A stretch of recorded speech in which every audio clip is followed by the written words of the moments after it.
What's going on, Bulls fans? Welcome to another episode of Chicago Bulls Central, your number one spot for everything Chicago Bulls related. And it's the Mailbag episode. I know, it's a day late, but we've been releasing Mailbag episodes on both Saturday and Sunday for like the last 3 weeks. So am I really late? But we'll get into your questions right after this. You are now tuned in to Chicago Bulls Central, your number one place for all Chicago Bulls news and content.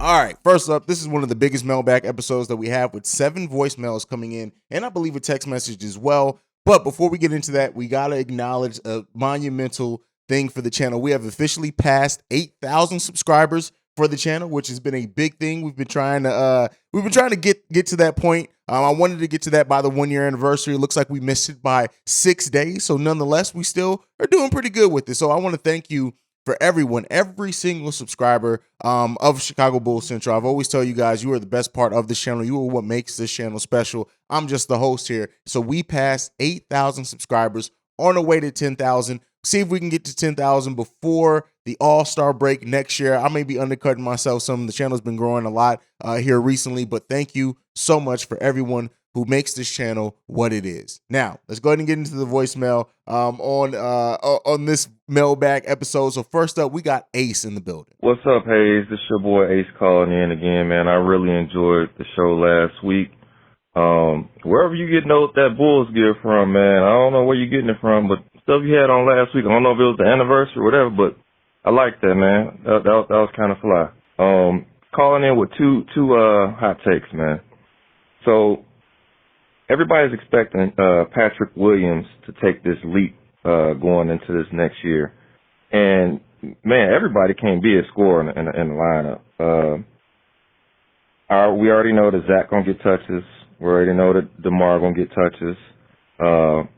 The way he's progressing, I see him being a third option, kind of like what they were talking about in a couple of these other podcasts. I can see that happening because the guy's skill set is, it's looking like it's going to be ridiculous next year. His ball handling's crazy. They're saying his mid-range is better.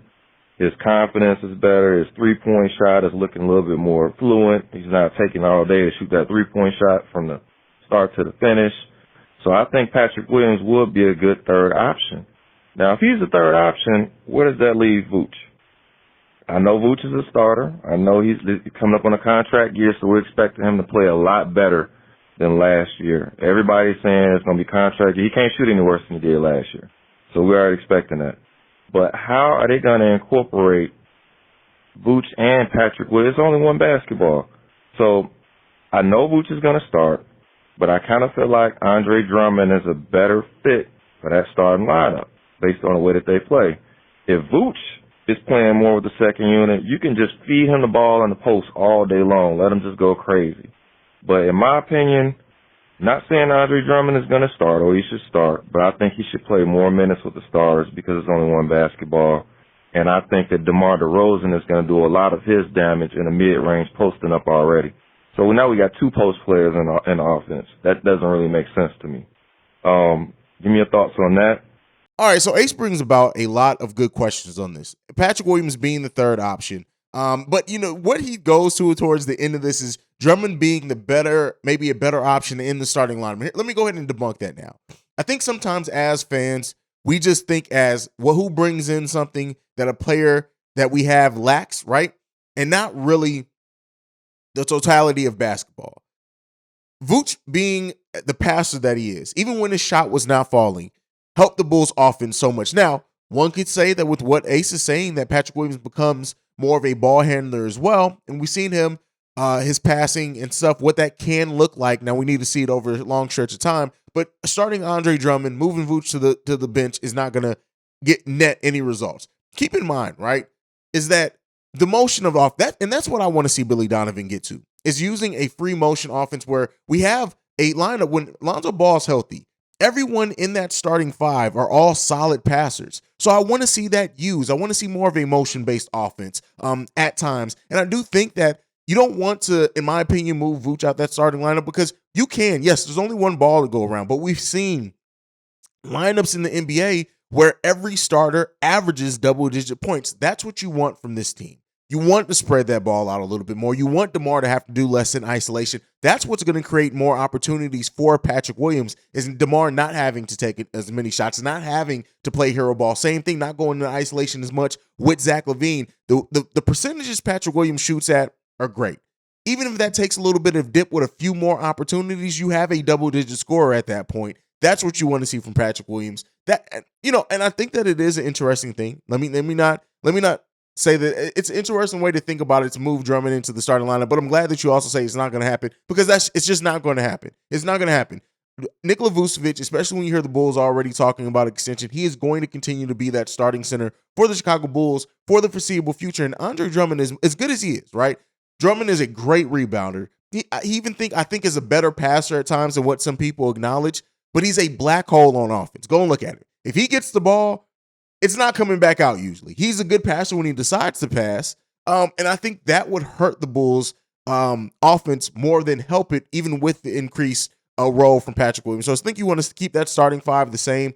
You hope that Vooch can shoot at better percentages. You hope that Patrick Williams can keep his percentages the same with a increase in a couple more shots a game.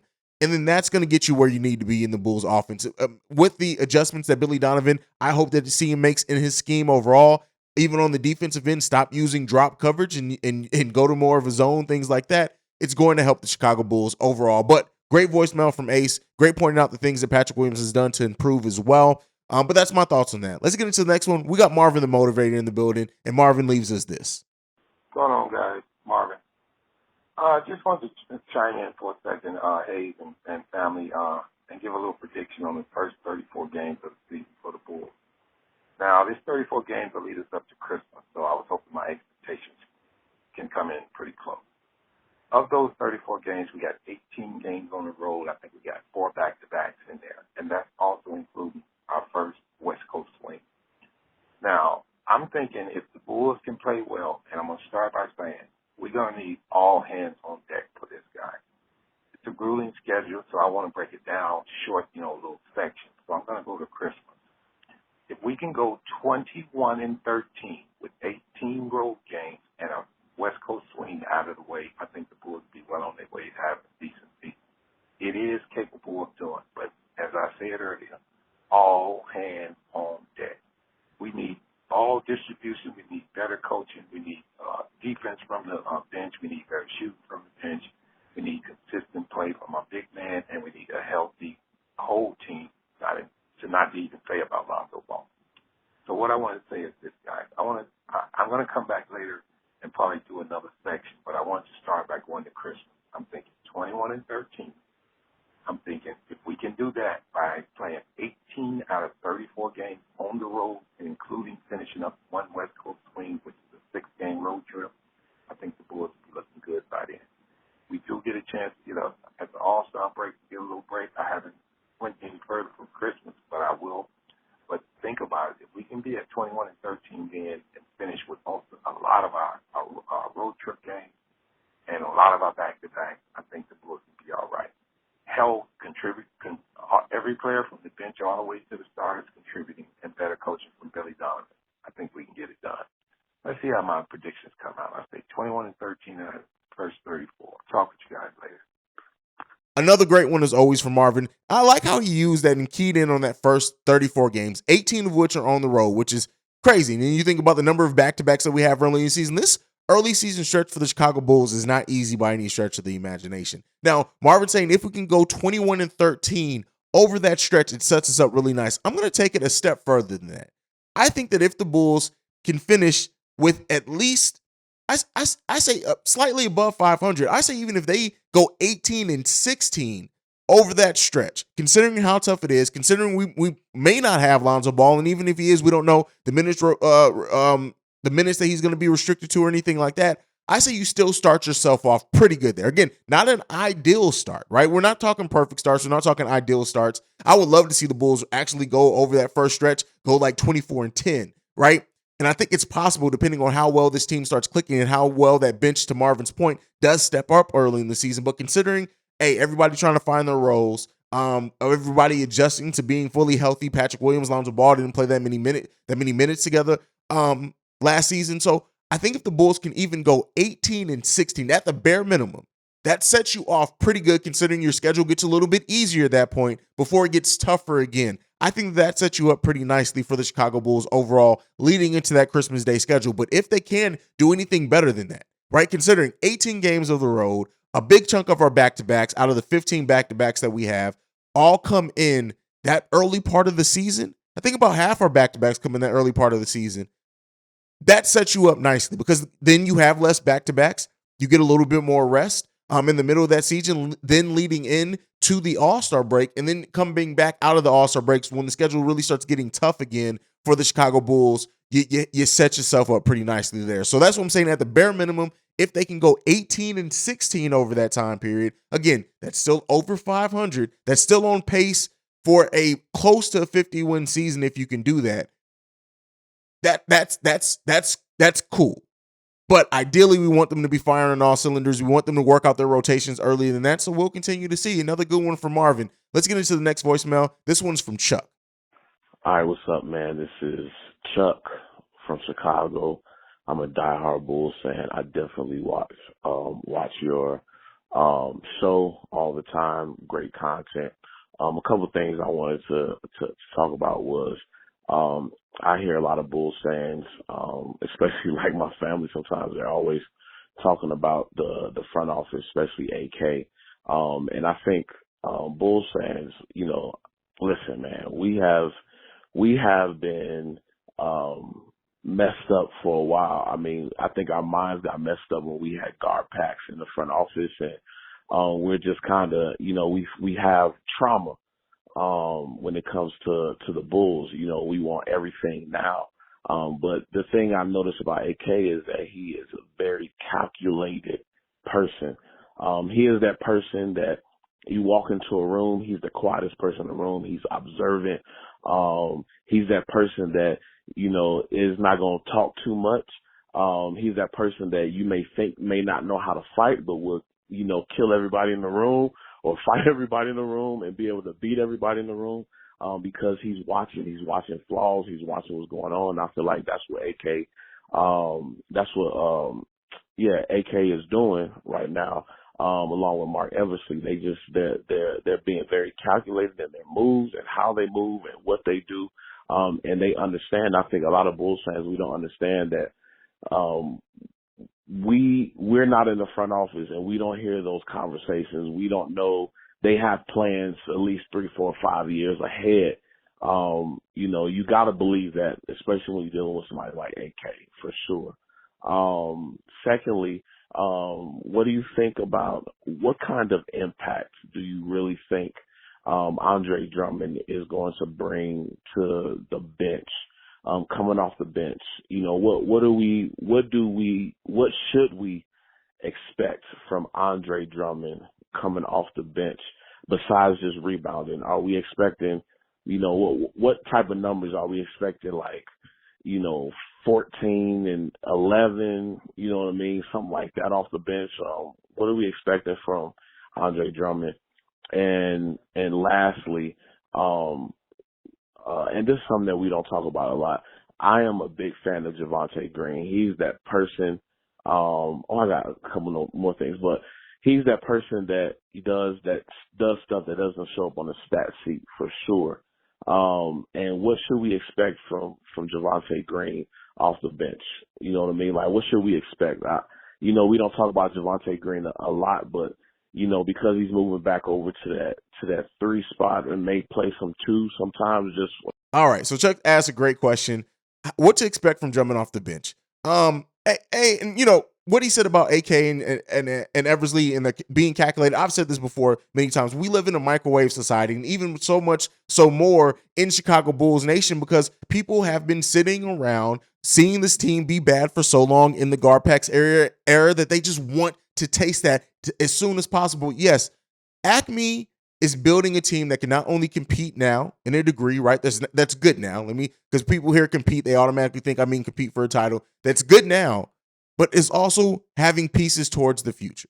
And that's the thing that's going to sustain. Keep in mind, as fans, yes, we want, and you should want as a fan, your team to win a championship every year. Every year, that should be the goal, right?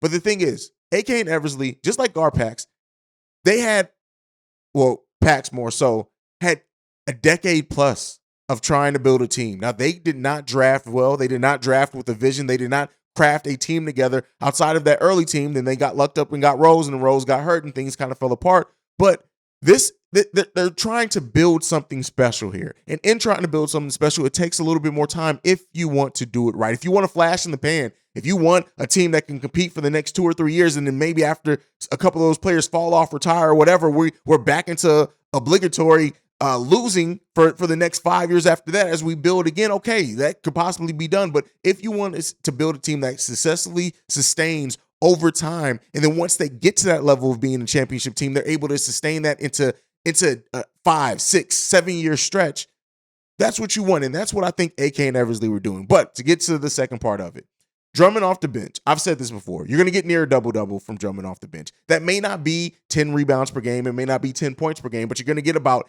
8.5 to 9.5 to hopefully 10 points per game off the bench for Andre Drummond. And you're going to get about 9, 10, or 11 rebounds off the bench for him, probably with about 3 assists as well and a steal. That's what he's shown that he can do if he's given minutes. If you can give Andre Drummond 18 to 22 minutes, he's going to get you a double-double, if not that very close to it. That's what I think we can expect from Andre Drummond. I think very good defense as well, and we'll see what we get from that. Now, Javonte Green and the role that he plays, if Javonte has improved as a shooter, as he said that he was working on this offseason, and the fact that he is one of our best energy players, what he brings off in transition when he gets out in there, what Javonte Green gave playing power forwards all last season, I want to see him attack small forwards at that same thing. I know Pat, the designer, my co-host over on Locked on Bulls, does not think, for example, that Javonte is going to get a lot of minutes. I think Javonte is probably still going to get between 18 and 20 minutes off the bench. We'll see. I think he's going to be used as that 3, the backup 3 initially. We'll see if Dalen Terry ends up coming into that role. You can play him some minutes at the 4-2 if you have a matchup issues, and he can play some 2 as well. I think what Billy Donovan learned in Javonte Green is he has a player that's just going to go out there and play and give effort. And players like that always find minutes on teams. So I do think Javonte is going to have a pretty big role for us coming into next season. All right, let's get into our next voicemail. This one is from Shay. What's up, Hayes? This is Shay. I was thinking, do you think DeMar DeRozan has proven himself to be a much better player than Kevin Durant? Not only this offseason, but last year, and he's actually proven himself to be a much better player than Kevin Durant right now. Look, I understand a lot of people are going to call me crazy because Kevin Durant is an all-time scorer. That's good and all, but think about it. DeMar DeRozan is doing a quick turnaround with this Chicago Bulls team and I can honestly say he's kind of revitalized his own career with us, and he's helped revitalize our organization, not only our organization, but our team culture. And I think that shows a lot more than just him being a good.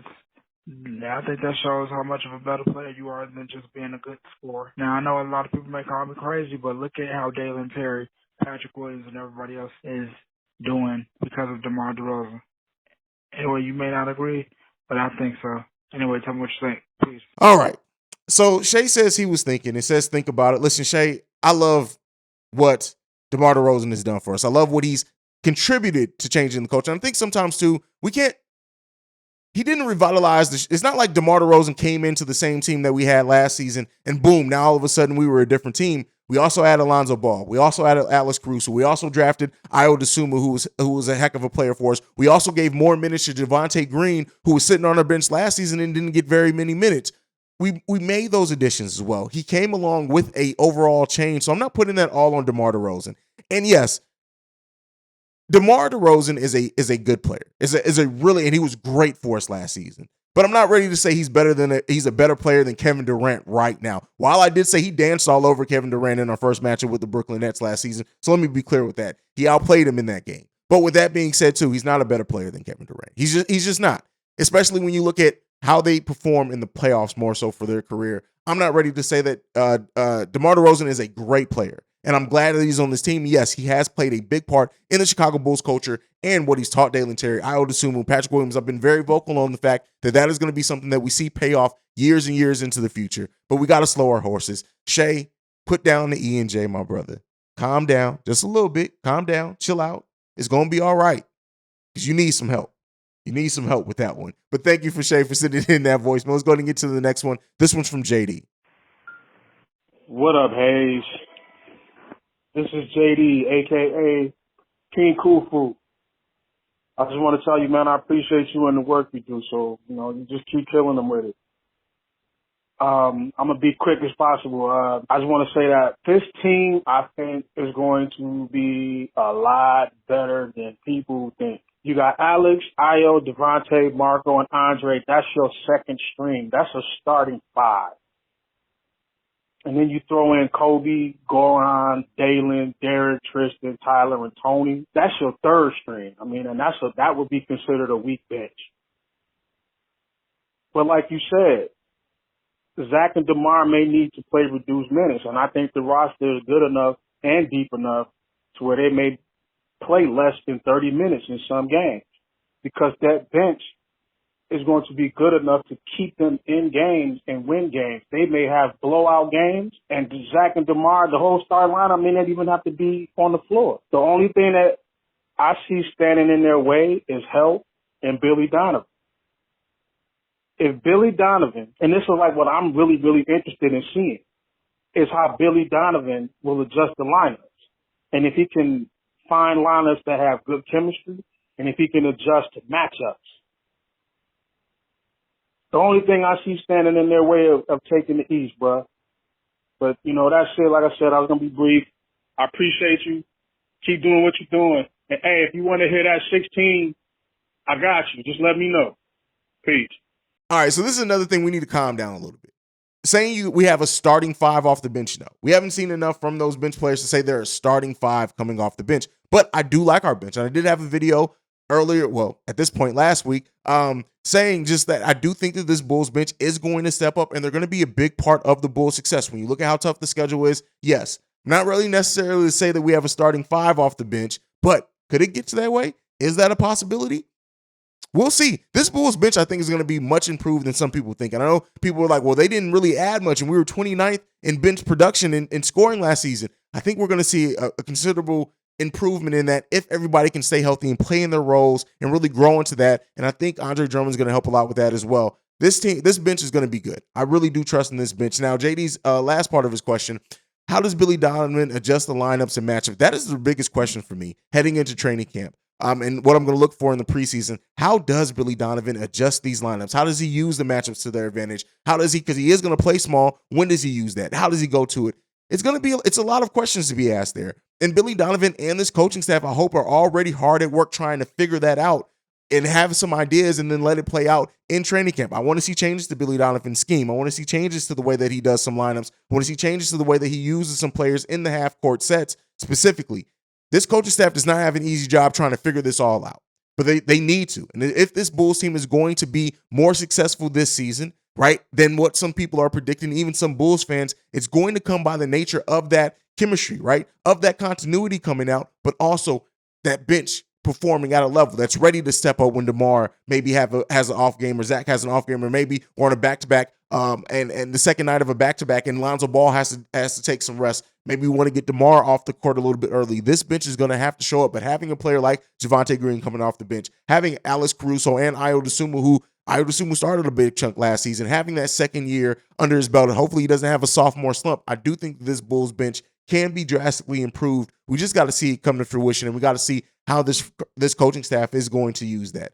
Let's get into the next voicemail. We got Alvin on this one. What's going on, Hayes? This is Alvin. I looked at the rivalry league, and I saw that we were going against the Charlotte Hornets, and looking at the matchup, like, what's the connection for the rivalry? Is it like on a owner's perspective, like Jordan versus Brian Thorne, or is it like Jordan versus the organization as a whole? But when I heard on your podcast that it could be like Battle of the Brothers, Lonzo Ball versus LaMelo Ball, I was like, okay, I do see how that makes sense, but that's more like a Twitter beef rivalry than it is as an actual rivalry. If anything, I would have been satisfied with like Bulls versus Boston or Bulls versus Milwaukee, because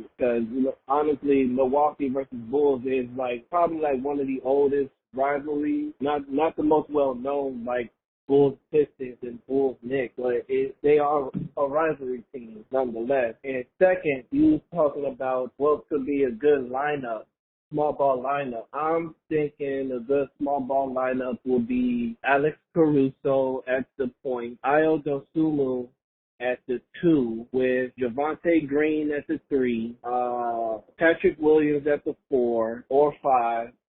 Probably could switch them out with maybe Dalen Terry, but if you're not comfortable with Terry, I would say Andre Drummond at the center. That would be my small ball lineup. So let me know what you think about that, and C-Reg, go Bulls. All right. So Alvin asked about the rivalry week, and this is something that's been a big part of a conversation. So it was announced that it is the battle of the Ball brothers. So the rivals in this are listed as LaMelo and Lonzo Ball. And, you actually make a good point there. You said that it's more of a social media beef. And that's what I think this rivalry week thing is going to utilize, right? Not necessarily that it's meant to be a social media thing, but yeah, social media is going to be a big part of this. And maybe that's the way of incorporated it into a game, right? Into the game to see how fandoms argue. Like there is an argument between fandom of like, who's the better Ball brother, right? So maybe you're onto something with that aspect of that being part of the thinking that went into this is the social media aspect, is getting that fan conversation going on this. And I think I think you may be onto something with that one. Next up, the small ball lineup that you put out there. AC, Ayo, Javonte Green, Patrick Williams, or Dalen Terry, which we'll see. I know AK did say he wants to see Dalen Terry play some small ball for, but I don't think we're going to see that in his rookie season. And Andre Drummond. I actually like that lineup a lot. It has a nice balance. I think it needs a little bit more shooting and scoring, but if P. Will does take a leap, we could get that. Interesting small ball lineup there. I kind of like that one. All right, let's get into the last voicemail from the day, and this one is for Jamal. What's up, Hayes? It's your boy Jamal back again for another voicemail. Just calling in about the two things you discussed on your episode today. Number one, the Giannis Antetokounmpo interview, as nice as it was, I'm not going to overvalue it. I don't think it means Giannis is coming to Chicago in 2026. And there's any other.